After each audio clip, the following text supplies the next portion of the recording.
Hello guys! Kamusta?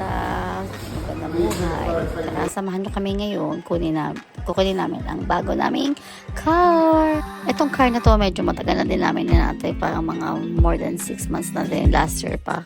Pero buti na lang dumating siya bago kami mag-holiday. Kaya ayun, tuwan-tuwa ang mga bata. Lalong-lalo na talaga si Jonathan.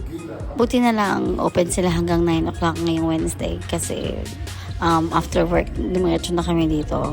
At ayun, at sakto naman at nakarating. Nung nalaman namin na pwede nang makuha yung car at si Jonas tanong kung kailan daw namin kukunin.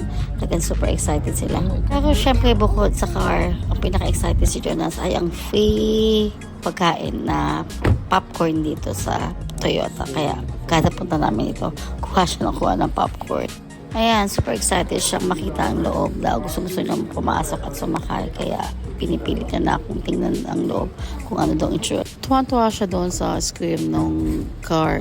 Kaya sabi niya, ang ganda daw. Tsaka yung kung ano yung mga nasa loob. Kaya talagang super excited. How that move and ready? Can you At sakto din itong car nito para ngayong long weekend. Kaya magpa-plan na din kami kung saan kami pupunta.